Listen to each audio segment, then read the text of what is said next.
Hi, everybody. I'm back. And what I wanted to talk about today was sort of the beginning of my story and give you guys a little bit of background so that you have an idea of where I'm coming from. And I really want this to be sort of like a conversation. So I want you to feel like, we're just sitting with each other in the coffee shop having a conversation about our stories. It is cold. I have my scarf on.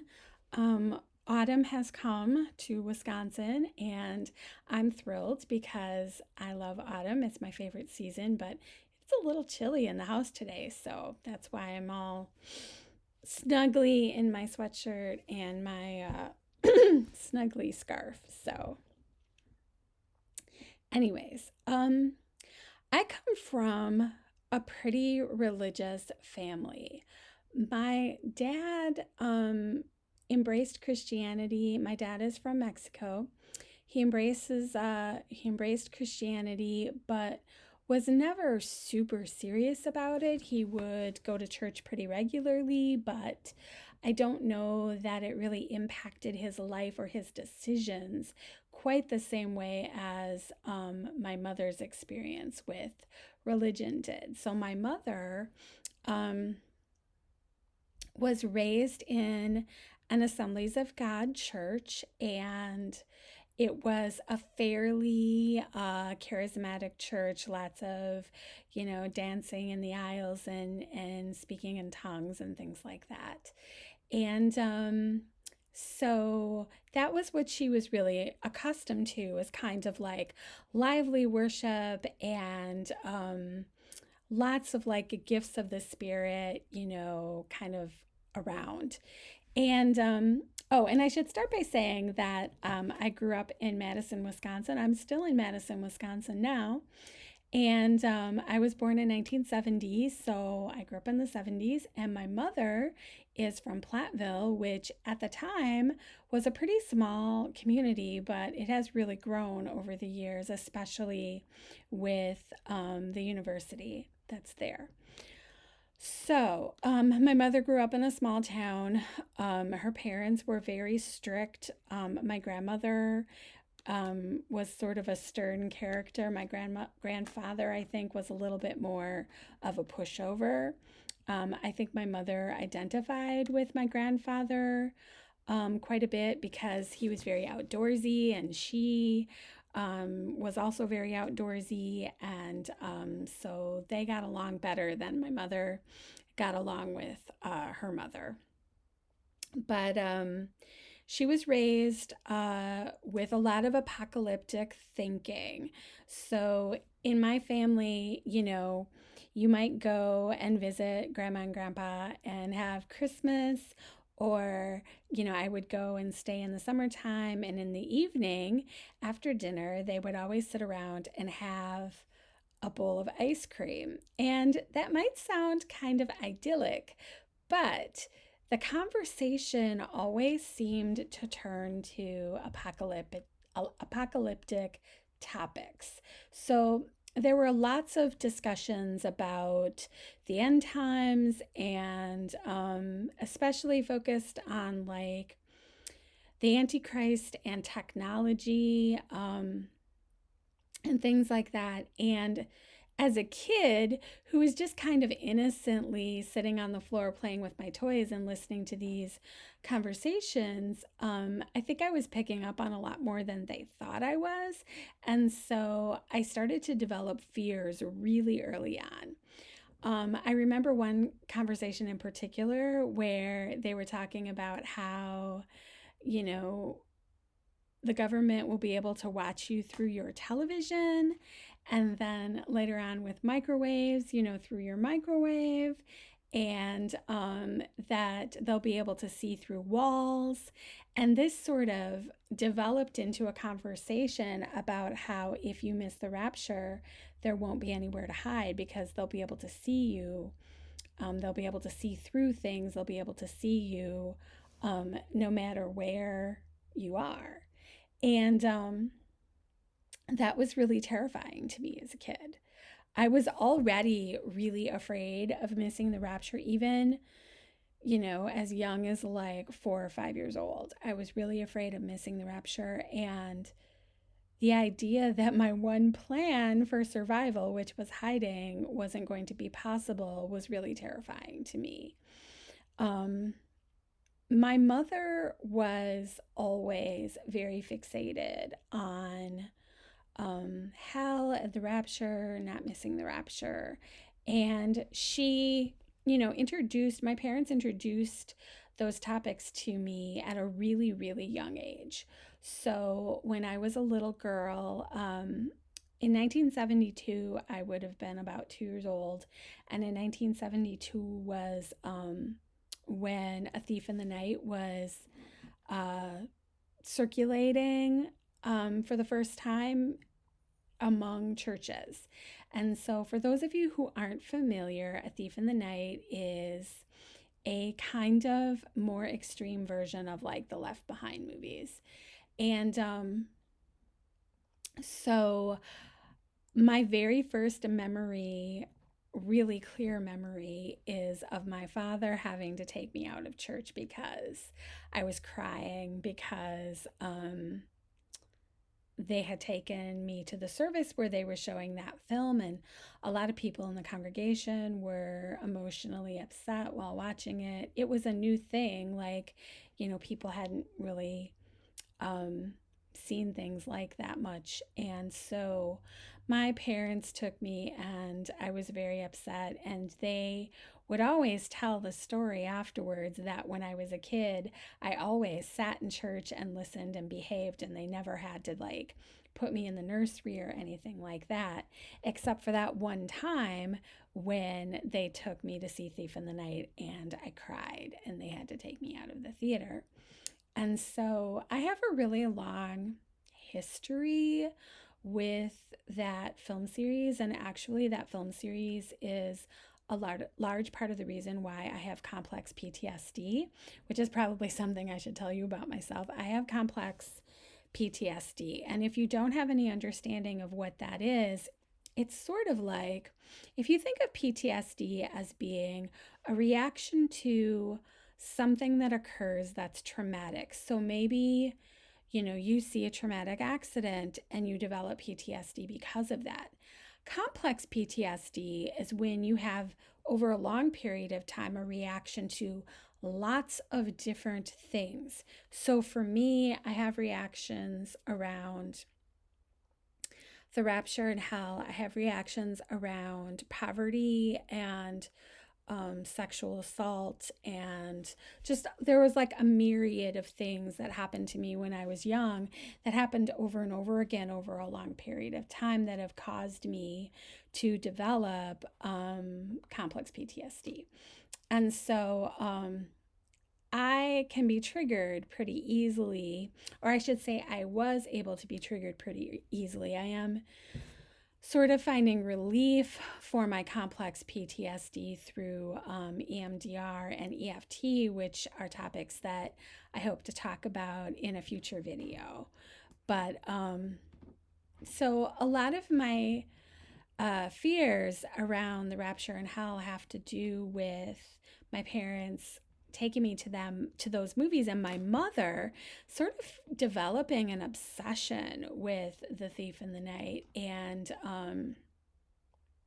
she would my mother was very talented. She could sing and she could play multiple instruments, and at home she had an accordion, which I wasn't thrilled about hearing her play, but she would play her accordion and she would sing the theme song from those movies. And every time our church was showing those movies, she would go and she would invite her friends and they would go, and then they would discuss it afterwards. And as a kid, I was always really afraid of like the rapture. Sorry, my phone is ringing. I wasn't expecting that. I was always really afraid of the rapture and afraid of having my head cut off. And my mother was pretty obsessed about it. If she couldn't find me immediately in the house, she would always assume that the rapture had taken place. Like that was her first thought. It wasn't that like I had wandered outside or, something like that, or I was at the neighbor's house. Her assumption was always that the rapture had happened. And there's this really interesting story of when I was little. I was playing with a plastic sled. It was one of those long, like toboggan type plastic sleds. And I had fallen asleep underneath it. And my mother couldn't find me and she lost it. She went to the neighbor's house. They were helping her look for me. And when I woke up, I recognized that all of these people were in the apartment and they were all upset. My mother, like, immediately hugged me like she hadn't seen me in a million years. And I found out that she thought she had been left behind and she thought that I was gone. And so that really cemented in my mind how much she really believed this, and how much she really was afraid of it, had fear about it. And it really cemented in my mind that this was a real thing and this was a thing that I needed to be really worried about, because look at how worried my mom was. And so I know that for people that haven't been exposed to this theology, it might seem strange that you would develop complex PTSD or be so afraid of something that, maybe you don't believe in anymore. And I don't believe in the rapture anymore. I don't believe in hell per se anymore. But the problem is that when these ideas are introduced to you at such a young age, they just kind of become a part of who you are. And you can logically like not believe it, but your body still reacts even if you logically don't believe it. And so I could have trauma reactions and they cause me to have to spend like days trying to get past it. And it isn't that I logically believe these things. It's that it's just sort of in my lizard brain because the ideas were introduced to me at such a young age, and my body really actually believes that these things are a threat. And so that is something that I have been working on trying to heal from for practically my entire life. And you have to understand that when you're a child and you're introduced to these ideas, part of what makes them so believable is that everyone in your life believes them. So like my mom's family believed in that stuff. So my grandparents believed that. Our neighbors believed that. Everyone in the church believed that. So practically everyone in your life is, believing these things. And so it makes it very difficult to not believe it, right? Because when you're a child, you look to the adults around you to tell you what's true and what's not. And when all of the adults around you are like, well, sure, you could be left behind and you might get your head cut off, that's a pretty scary idea for a little kid. So, I started with this topic because this is a really big component of my trauma. And it has been something that I have been trying to cope with my entire adult life, and I'm 50 years old. When you have PTSD, it isn't something that just goes away with the therapy or talking through it or for me, I'm one of these people that I like to study things. And so you can study it and you can sort of change your belief system. But if you have complex PTSD, your body is still going to react to it and you still have to deal with those reactions. Because of being exposed to these ideas, I have a hypervigilance problem, which means that at night, even if I'm tired and even if my mind isn't racing and I'm ready to go to bed, my body tends to be hypervigilant. And I will talk more about that hypervigilance maybe in the next video that I make. But if you feel like you're interested in the Thief in the Night series, there are 4 movies. They are all on YouTube. I would say that if you have any trauma around the rapture or hell, you shouldn't watch them. But I have recommended them to some people who maybe weren't exposed to that kind of stuff but want to understand better what those of us that are struggling with trauma around the rapture, what we're kind of going through. And remember, like, they were made in the 70s, so I think 3 of them were made in the 70s. They're dated, and they probably look kind of silly to someone who wasn't raised with that theology and wasn't raised around adults who believed it. You have to sort of, when you're looking at it, you have to sort of try to look at it through the eyes of a child and think to yourself, like, if I was a child, how would I be taking this in and how would this be affecting me? So what am I doing to get over it? Well, I thought that I would be really smart, and this was a while ago, that I would just watch the movies and confront it. Because I thought, like, maybe if I just really confront this component of my complex PTSD, like I tend to confront most fears head on, I can just tell myself, see, this isn't real, and you know it isn't real, and look at how silly it is. That was a big mistake. I tried doing that. I started having flashbacks. I started not really not being able to sleep, and I would have moments where I would have flashbacks and I would be completely debilitated and I wouldn't be able to function. I was having trouble driving my car because I didn't know when the flashbacks were going to pop into my head. And I ended up having to seek help. And that was sort of what got me on the road to where I am now. So I think that's all I'm going to talk about for today. If you're interested in hearing more about my story, you can feel free to follow my blog on WordPress, Surviving Church and Childhood, and I'll put the link in the description for this video. If you are interested in having a conversation with me, feel free to email me at survivingchurchandchildhood@gmail.com, or, we can talk about it in the comments.